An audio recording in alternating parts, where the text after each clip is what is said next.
ನಮಸ್ಕಾರ ವೀಕ್ಷಕರೇ. ಇತ್ತೀಚಿನ ದಿನಗಳಲ್ಲಿ ಲಿಟರಸಿ ಅಂದ್ರೆ ಶಿಕ್ಷಣ, ಈ ಶಿಕ್ಷಣ ಕ್ಷೇತ್ರದಲ್ಲಿ ಅಪಾರವಾಗಿರ್ತಕ್ಕಂಥ ಪ್ರಗತಿ ಆಗ್ತಾ ಇದೆ. ಜೊತೆಗೆ ಪ್ರತಿಯೊಬ್ಬ ಭಾರತೀಯನು ಶಿಕ್ಷಣವನ್ನ ಪಡೆದ್ರೆ ದೇಶ ತಂತಾನೆ ಮುಂದೆ ಹೋಗುತ್ತೆ ಅನ್ನುವಂತಹ ಅಂಶ ಗೊತ್ತಾಗ್ತಾ ಇದೆ. ಹಿಂದೆ ಪಾಪ್ಯುಲೇಷನ್ ಜಾಸ್ತಿ ಅಂತೆಲ್ಲ ಮಾತಾಡ್ತಾ ಇದ್ರು. ಆದ್ರೆ ಟುಡೇ ಆ ಮ್ಯಾನ್ ಪವರ್ ಅಂದ್ರೆ ಆ ಮಾನವ ಶಕ್ತಿ ಏನಿದೆ, ಆ ಮಾನವ ಶಕ್ತಿಯನ್ನ ನಾವು ಸರಿಯಾದ ರೀತಿಯಲ್ಲಿ ಶಿಕ್ಷಣವನ್ನ ಕೊಟ್ಟು ಒಂದು ಹೊಸ ಆಯಾಮಕ್ಕೆ ಅವ್ರನ್ನ ಕರ್ಕೊಂಡು ಬಂದ್ರೆ ನಮ್ಮ ದೇಶ ಬಹುಶಃ ಡೆವಲಪಿಂಗ್ ನೇಷನ್ ಇಂದ ಡೆವಲಪ್ಡ್ ನೇಷನ್ ಅಂದ್ರೆ ಪ್ರಗತಿ ಹೊಂದುತ್ತಿರುವ ದೇಶದಿಂದ ಅಭಿವೃದ್ಧಿ ಹೊಂದಿದ ರಾಷ್ಟ್ರವಾಗಿ ಮಾರ್ಪಡೋದ್ರಲ್ಲಿ ಯಾವುದೇ ಸಂದೇಹವಿಲ್ಲ. ಈ ನಿಟ್ಟಿನಲ್ಲಿ ಶಿಕ್ಷಣ ಕ್ಷೇತ್ರ ಹೊಸ ಆಯಾಮ, ಅದರ ಬಗ್ಗೆ ಚರ್ಚೆ ಮಾಡೋದಕ್ಕೆ ನನ್ನ ಜೊತೆ ವಾಗ್ದೇವಿ ವಿಲಾಸ್ ಇನ್ಸ್ಟಿಟ್ಯೂಷನ್ಸ್ ನ ಚೇರ್ಮನ್ ಆಗಿರ್ತಕ್ಕಂಥ ಶ್ರೀ ಕೆ ಹರೀಶ್ ಅವರಿದ್ದಾರೆ. ಹರೀಶ್ ಅವರೇ, ಕಾರ್ಯಕ್ರಮಕ್ಕೆ ಸ್ವಾಗತ. ನಮಸ್ಕಾರ. ಹರೀಶ್ ಅವರಿಗೆ ಪ್ರಶ್ನೆಯನ್ನ ಕೇಳೋದಕ್ಕಿಂತ ಮುಂಚೆ, ಇವರು ವಿಜ್ಞಾನಿಯಾಗಿದ್ರು, ಅಂದ್ರೆ ಇಸ್ರೋದಲ್ಲಿ ಕೆಲಸವನ್ನ ಮಾಡ್ತಾ ಇದ್ರು. ವಿಜ್ಞಾನಿಯಾಗಿ ಆರಾಮವಾಗಿ ಎಕ್ಸ್ಪೆರಿಮೆಂಟ್ಸ್ ಮಾಡೋದನ್ನ ಬಿಟ್ಬಿಟ್ಟು ಶಿಕ್ಷಣ ಕ್ಷೇತ್ರದಲ್ಲಿ ಏನಾರ ಮಾಡಬೇಕು ಅಂತ ಅವರು ಅಲ್ಲಿಂದ ಅಲ್ಲಿಗೆ ಶಿಫ್ಟ್ ಆದ್ರು. ಆ ಶಿಕ್ಷಣ ಕ್ಷೇತ್ರದಲ್ಲಿ ಕಳೆದ ಸುಮಾರು 6-7 ವರ್ಷಗಳಿಂದ ತಮ್ಮ ಸಂಸ್ಥೆಯನ್ನ 6 ತಿಂಗಳ ಮಗುವಿನಿಂದ ಹಿಡಿದು ಸೆಕೆಂಡ್ PUC ವರೆಗೆ ಇರತಕ್ಕಂಥ ಪ್ರಮುಖವಾದ ಘಟ್ಟಗಳಲ್ಲಿ ಇವರ ಸಂಸ್ಥೆಗಳು ಶಿಕ್ಷಣವನ್ನ ನೀಡ್ತಾ ಇದೆ. ಇದರಲ್ಲಿ ಅವರು ಸಂತೋಷವನ್ನ ಕಾಣ್ತಾ ಇದ್ದಾರೆ. ಒಬ್ಬ ವಿಜ್ಞಾನಿ ಯಾಕೆ ಈ ಒಂದು ಶಿಕ್ಷಣ ಕ್ಷೇತ್ರಕ್ಕೆ ಬಂದ್ರಿ? ನಾನು ಇಸ್ರೋದಲ್ಲಿ ಇದ್ದಾಗಲೂ ಕೂಡ ನನ್ನ ಸಹ ಉದ್ಯೋಗಿಗಳ ಜೊತೆ, ಇನ್ನಿತರ ಇಂಜಿನಿಯರ್ಸ್ ಜೊತೆ 16 ವರ್ಷಗಳ ಕಾಲ ಫ್ರೀ ಟ್ಯೂಷನ್ ಕ್ಲಾಸ್ ನಡೆಸ್ತಾ ಇದ್ದೆ, ಹೈಸ್ಕೂಲ್ ಮತ್ತು PUC ಮಕ್ಕಳಿಗೆ. ಆಗೆಲ್ಲೋ ಒಳಗಡೆ ನಾನೇ ಪ್ರತ್ಯೇಕವಾಗಿ ವೈಯಕ್ತಿಕವಾಗಿ ಒಂದು ಎಂಟರ್ಪ್ರೆನ್ಯೂರ್ಶಿಪ್ ಇಂದ ಒಂದು ಪ್ರಾಜೆಕ್ಟ್ ಅನ್ನ ತಗೋಬೇಕು ಅಂತ ಮನಸ್ಸಿನಲ್ಲಿ ಒಂದು ತುಡಿತ ಇತ್ತು. ಜೊತೆಗೆ ನನ್ನ ಮಗನಿಗೆ ಆದಂತ ಒಂದು ಘಟನೆ ಈ ಮುಂಚೆ ನಿಮಗೆ ಒಮ್ಮೆ ಶೇರ್ ಮಾಡಿದ್ದೆ, ವೈಯಕ್ತಿಕವಾಗಿ ತಾವು ಭೇಟಿಯಾದಾಗ. ಏನಂತಂದ್ರೆ, ನನ್ನ ಮಗ ಕಾನ್ವೆಂಟ್ ಶಾಲೆಯಲ್ಲಿ ಹೋಗ್ತಾ ಇದ್ದಾಗ ಅವನು ಕುಂಕುಮ ಇಟ್ಕೊಂಡು ಶಾಲೆಗೆ ಹೋಗಿದ್ದ. ಅವರು ಅದು ಯೂನಿಫಾರ್ಮ್ಗೆ ವಿರುದ್ಧ ಅಂತ ಹೇಳಿ ಆ ಕುಂಕುಮವನ್ನ ಅಳಿಸಿದ್ರು. ಆ ಘಟನೆ ಎಲ್ಲೋ ನನ್ನ ಒಳಗಡೆ ಒಂದ್ ಸ್ವಲ್ಪ ರೋಷವನ್ನ ಉಂಟು ಮಾಡಿತ್ತು. ನಮ್ಮ ನೆಲದಲ್ಲಿ, ನಮ್ಮ ದೇಶದಲ್ಲೇನೆ ನಮ್ಮ ಆಚಾರ ವಿಚಾರಗಳನ್ನ ನಾವು ಪಾಲಿಸಲಿಕ್ಕೆ ಆಗದೇ ಇದ್ರೆ ಪ್ರಪಂಚದ ಇನ್ಯಾವ ಜಾಗದಲ್ಲಿ ಅದನ್ನ ಪಾಲಿಸಲಿಕ್ಕೆ ಸಾಧ್ಯ? ಹಾಗಾಗಿ ಶಿಕ್ಷಣದಲ್ಲಿ ಆಧುನಿಕತೆಯೂ ಬರಬೇಕು.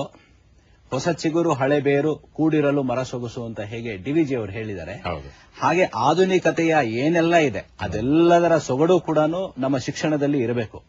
ಅದರ ಜೊತೆಗೆ ನಮ್ಮತನ, ನಮ್ಮ ಕಲೆ, ನಮ್ಮ ಸಂಸ್ಕೃತಿ, ಜೊತೆಗೆ ಯಾವುದಕ್ಕೆ ಭಾರತ ಹಿಂದಿನ ಕಾಲದಿಂದಲೂ ಖ್ಯಾತವಾಗಿದೆ, ಸಹಬಾಳ್ವೆ, ಜೊತೆಗೆ ಈ ಮಣ್ಣಿನೊಂದಿಗೆ ಗುರುತಿಸಿಕೊಂಡು ಒಂದು ಏಕಾತ್ಮ ಮಾನವತೆಯ ಜೀವನ. ಸೊ ಅಂತದ್ದನ್ನ ತರುವಂತ ಶಿಕ್ಷಣ ಖಂಡಿತ ಬೇಕು ಅಂತ ನನ್ನ ಒಳಗಡೆ ಒಂದು ತುಡಿತಾ ಇತ್ತು. ಹಾಗಾಗಿ ಏನಕ್ಕೆ ನಾನೇ ಒಂದು ವಿದ್ಯಾಸಂಸ್ಥೆಯನ್ನ ಪ್ರಾರಂಭ ಮಾಡಬಾರದು ಅನ್ನೋಂಥ ಒಂದು ತುಡಿತಾ ಇತ್ತು.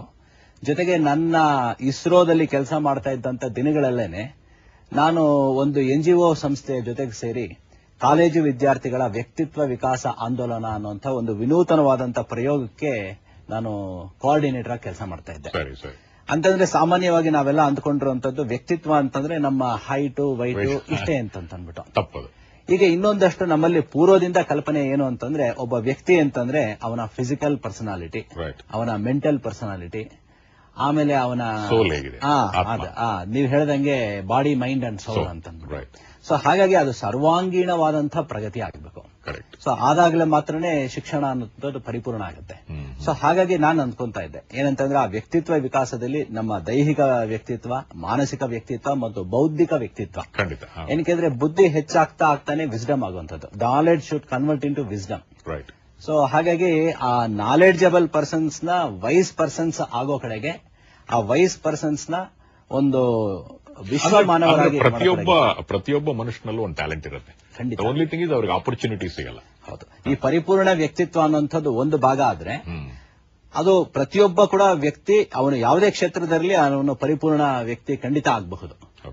ನಮ್ಮಲ್ಲಿ ಅನೇಕ ಕಥೆಗಳಿವೆ. ಒಬ್ಬ ವ್ಯಾಧ ಕೂಡ ಹೇಗೆ ಒಬ್ಬ ಬಹಳ ಧರ್ಮಿಷ್ಠನಾಗಿದ್ದ, ಪರಿಪೂರ್ಣ ವ್ಯಕ್ತಿ ಆಗಿದ್ದ ಅಂತ ಅಂದ್ಬಿಟ್ಟು ಧರ್ಮವ್ಯಾಧ ಅಂತ ಒಂದು ಕಥೆ ಇದೆ.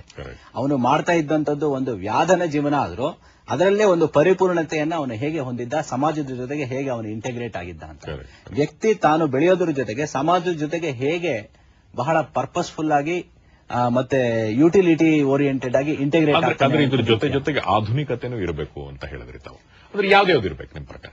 ಈಗ ನಿಮಗೆ ಗೊತ್ತಿರೋ ಹಾಗೆ ಭಾರತ ಕಳೆದ ಒಂದು 100-200 ವರ್ಷಗಳಲ್ಲಿ ಸ್ವಲ್ಪ ಹಿಂದೆ ಬಿದ್ದಿರಬಹುದು ಅಷ್ಟೇನೆ. ಅದಕ್ಕೆ ಮುಂಚೆ ಇಡೀ ಭಾರತಕ್ಕೆ, ಇಡೀ ವಿಶ್ವಕ್ಕೆ ಶೂನ್ಯವನ್ನ ಕೊಟ್ಟಂತ ದೇಶ ನಾವು. ಅಂದ್ರೆ ಶೂನ್ಯ, ಆ ಝೀರೋ ಅನ್ನೋಂಥ ಕಾನ್ಸೆಪ್ಟ್ ಅನ್ನ ಕೊಟ್ಟಂತ ದೇಶ ನಾವು. ಇಡೀ ವಿಶ್ವಕ್ಕೆ ಇನ್ಫಿನಿಟಿ ಅನ್ನುವಂಥದ್ದನ್ನ ಕಾನ್ಸೆಪ್ಟ್ ಕೊಟ್ಟಂತ ಜಗತ್ತು ನಮ್ಮದು. ಸೊ ಹಾಗಾಗಿ ನಮ್ಮಲ್ಲಿ ಒಂದ್ ಸ್ವಲ್ಪ ಹಿಂದಕ್ಕೆ ನಾವು ತಿರುಗುತ್ತಾ ಹೋದ್ರೆ, ಅದು ನಮ್ಮ ತಂತ್ರಜ್ಞಾನ ವಿಜ್ಞಾನದಲ್ಲೂ ಕೂಡ ಭಾರತದ ಕೊಡುಗೆ ಅತ್ಯಂತ ವಿಶಿಷ್ಟವಾದಂತದ್ದಾಗಿದೆ. ಕಳೆದ ಒಂದು ಹಲವಾರು ಶತಮಾನಗಳಿಂದ ನಾವು ಬೇರೆಯವರ ಆಳ್ವಿಕೆಗೆ ಒಳಪಟ್ಟಿದ್ರಿಂದ ಎಲ್ಲೋ ಆ ರಿಸರ್ಚ್ ಅಂಡ್ ಡೆವಲಪ್ಮೆಂಟ್ ಒಂದ್ ಸ್ವಲ್ಪ ಕುಂದಿರಬಹುದು ಅಷ್ಟೇನೆ ಹೊರತು, ನಮ್ಮ ರಕ್ತದಲ್ಲಿ ಆ ಅಂತಃಶಕ್ತಿ ಅನ್ನುವಂಥದ್ದು ಇವತ್ತು ಜೀವಂತವಾಗಿದೆ. ಅದನ್ನ ನಾವು ಸ್ವಾತಂತ್ರ್ಯ ನಂತರ ಖಂಡಿತ ನೋಡ್ತಾ ಇದೀವಿ. ನೀವೇ ಪ್ರಾರಂಭದಲ್ಲಿ ಹೇಳಿದ್ರಿ, ಒಂದು ಕಾಲದಲ್ಲಿ ಸಮಸ್ಯೆ ಆದಂತ ಜನಸಂಖ್ಯೆ ಏನಿತ್ತು, ಆ ಜನಸಂಖ್ಯೆಯ ಸಮಸ್ಯೆ ಇವತ್ತು ಮಾನವ ಸಂಪನ್ಮೂಲವಾಗಿ ಪರಿವರ್ತನೆ ಆಗಿಬಿಟ್ಟಿದೆ. ಅದಕ್ಕೆ ಕಾರಣ ಅತ್ಯುತ್ತಮವಾದಂತ ವಿದ್ಯಾಸಂಸ್ಥೆಗಳು ಮತ್ತು ಬೇರೆ ಬೇರೆ ಸಂಸ್ಥೆಗಳು ಕೂಡ ಈ ಎಜುಕೇಶನ್ ಸೆಕ್ಟರ್ಗೆ ಕೊಟ್ಟಂತ ಒಂದು ಕೊಡುಗೆ. ಆದ್ರೆ ಈ ವಿಷಯದಲ್ಲಿ ಏನಾಗ್ತಾ ಇದೆ ಅಂದ್ರೆ, ನಮ್ಮ ದೇಶದಲ್ಲಿ ಅಕಾಡೆಮಿಕ್ ಎಕ್ಸಲೆನ್ಸ್ ಅಂದ್ರೆ ಈ ಒಂದು ಅಕಾಡೆಮಿನಲ್ಲಿ ಮಾರ್ಕ್ಸ್ ತೆಗೆಯುವಂತಹ ಹಿನ್ನೆಲೆಯಲ್ಲಿ ಎಲ್ಲಾ ಮಕ್ಕಳು ಮುಂದೆ ಬರ್ತಾ ಇದ್ದಾರೆ ಹೊರತು, ಆ ರೀತಿಯಾದಂತಹ ಶಿಕ್ಷಣ, ಈ ಸರ್ವಾಂಗೀಣ ಅಭಿವೃದ್ಧಿಯ ನಿಟ್ಟಿನಲ್ಲಿ ಹೆಚ್ಚು ಶಿಕ್ಷಣ ಸಂಸ್ಥೆಗಳಿದಾವ ಅಥವಾ ತಾವು ಯಾವ ರೀತಿಯಾದಂತಹ ಟ್ರೈನಿಂಗ್ ಕೊಡಕ್ಕೆ ನಿಜ, ನೀವು ಹೇಳಿದಂತ ಇದೇ ಉದ್ದೇಶಕ್ಕೆ ನಮ್ಮ ಸಂಸ್ಥೆ ಪ್ರಾರಂಭ ಆದಂತದ್ದು. 2004ರಲ್ಲಿ ನಾವು ಪ್ರಾರಂಭ ಮಾಡಿದಂತ ಮೊದಲನೇ ಸಂಸ್ಥೆ. ಈಗ ನಮ್ಮ ಕಂಪ್ಯೂಟರ್ ಸ್ಕ್ರೀನ್ ಮೇಲೆ ಇರೋ ಹಾಗೆ ಇದು ವಾಗ್ದೇವಿ ವಿಲಾಸ್ ಶಾಲೆ, ಮಾರತ್ಹಳ್ಳಿ. ಮಲೇಷ್ಯಾದಲ್ಲೂ ತಲುಪಿದ್ವಿ ನಾವು. ಮೊದಲು 2004ರಲ್ಲಿ ಪ್ರಾರಂಭ ಮಾಡಿದಂತ ಈ ಶಾಲೆ ಇವತ್ತು ಸುಮಾರು 4,000 ಸ್ಟೂಡೆಂಟ್ ಸಂಖ್ಯೆಯನ್ನು ಹೊಂದಿದೆ. ಇದರಲ್ಲಿ ನಾವೇನ್ ಮಾಡ್ತಾ ಇದೀವಿ, ನಮ್ಮ ಶಾಲೆಯಲ್ಲಿ ಅಕಾಡೆಮಿಕ್ ಎಕ್ಸಲೆನ್ಸ್ ಒಂದು ಭಾಗ ಆಯ್ತು. ಮಿಕ್ಕಿದ್ದು ಈ ಕೋ ಕರಿಕ್ಯುಲರ್ ಆಕ್ಟಿವಿಟೀಸ್, ಅದನ್ನ ಯಾವ ರೀತಿ ಇಂಟಿಗ್ರೇಟ್ ಮಾಡಿದೀವಿ ಅಂತಂದ್ರೆ, ಮಗುವಿಗೆ ತನಗೇ ಗೊತ್ತಿಲ್ಲದಂತೆ ತನ್ನೊಳಗಡೆ ಏನೆಲ್ಲ ಪ್ರತಿಭೆ ಇದೆ, ಆ ಪ್ರತಿಭೆಯನ್ನ ನಿರೂಪಿಸ್ಕೊಳ್ಳೋದಕ್ಕೆ ಒಂದು ಪ್ಲಾಟ್ಫಾರ್ಮ್ ನಾವು ದೊರಕಿಸ್ಕೊಡ್ತೇವೆ. ಅದಕ್ಕೆ ಇರುವಂತ ಆಕ್ಟಿವಿಟಿಗಳ ಹಲವಾರಿದೆ. ಆ ಹಲವಾರು ಆಕ್ಟಿವಿಟಿಗಳದ್ದು ಕೆಲವು ಸ್ನ್ಯಾಪ್ಸ್ ನಾನಿಲ್ಲಿ ತೋರಿಸೋನಿದ್ದೇನೆ. ಹಾಗಾಗಿ ಆ ಮಕ್ಕಳಲ್ಲಿ ಪ್ರತಿಯೊಬ್ಬರಲ್ಲೂ ಕೂಡ ಹೇಗೆ ಒಂದು ಸಣ್ಣ ಬೀಜದಲ್ಲಿ ಒಂದು ಮಹಾವೃಕ್ಷವೇ ಇದೆಯೋ, ಒಂದು ಸಣ್ಣ ಬೀಜದಲ್ಲಿ ಅತ್ಯಂತ ಸುಂದರವಾದಂತ ಒಂದು ಹೂವಿನ ಗಿಡ ಕೂಡ ಅಡಗಿದೆಯೋ, ಆ ನಮ್ಮ ಪ್ರತಿಯೊಬ್ಬ ವ್ಯಕ್ತಿತ್ವದಲ್ಲೂ ಕೂಡ ನಾವು ಏನಾಗಬೇಕು ಅನ್ನುವಂಥದ್ದು ಒಂದಿದೆ. ಸೊ ನಾವು ಏನಾಗಬೇಕು ಅನ್ನುವಂಥದ್ದು ಪರಿಪೂರ್ಣವಾದಂತ ಒಬ್ಬ ವ್ಯಕ್ತಿ ಒಳಗಡೆ ಅಡಗಿದ್ದಾನೆ. ಸೊ ಮೈಕೆಲ್ ಆಂಜಲೋ ಒಂದು ಹೇಳ್ತಾ ಇದ್ರಂತೆ, ಏನಂತಂದ್ರೆ, ಒಂದು ಮಗು ಆತನ ಹತ್ರ ಬಂದು ಆ ಕಲ್ಲು ಕಡಿತಾ ಇರ್ಬೇಕಾದ್ರೆ ನೀನ್ ಏನ್ ಮಾಡ್ತಾ ಇದೀಯಾ ಅಂತ ಕೇಳಿದಂತೆ. ಸೊ ಮೈಕೆಲ್ ಆಂಜಲೋ ಹೇಳಿದಂತೆ, ಈ ಕಲ್ಲನ್ನ ನಾನು ಏನು ಕಡಿತಾ ಇದ್ದೀನಿ ಅಂತಂದ್ರೆ, ಈ ಕಲ್ಲಿನ ಒಳಗಡೆ ಅದ್ಭುತವಾದಂತ ಒಂದು ಶಿಲ್ಪ ಇದೆ, ಅದು ಬೇಡದೇ ಇರುವಂತ ಒಂದಷ್ಟು ಭಾಗಗಳಿಂದ ಅದು ಮುಚ್ಕೊಂಡಿದೆ, ಹಾಗಾಗಿ ನಾನು ಆ ಒಳಗಡೆ ಇರುವಂತ ಅದ್ಭುತವಾದಂತ ವ್ಯಕ್ತಿಯನ್ನ ಹೊರ ತೆಗಿತಾ ಇದ್ದೇನೆ ಅಂತ. ಇವತ್ತು ಶಿಕ್ಷಣ ಮಾಡಬೇಕಾಗಿರುವಂತದ್ದು ಅಷ್ಟೇ ಕೆಲಸ. ಪ್ರತಿಯೊಬ್ಬನಲ್ಲೂ ಕೂಡ ತಾನು ಏನಾಗಬೇಕು ಅನ್ನೋಂಥದ್ದರ ಒಂದು ಬೀಜ ಒಳಗಡೆ ಇದೆ. ನಾವು ಅದಕ್ಕೆ ಬೇಕಾದಂತ ಒಂದು ಸಂಪನ್ಮೂಲವನ್ನ ಒದಗಿಸಿ, ವಿದ್ಯಾಸಂಸ್ಥೆಗಳು ಒಂದು ಫೆಸಿಲಿಟೇಟರ್ ತರ ನಾವು ಇವತ್ತು ಕಾರ್ಯನಿರ್ವಹಣೆ ಮಾಡಬೇಕಾಗಿದೆ.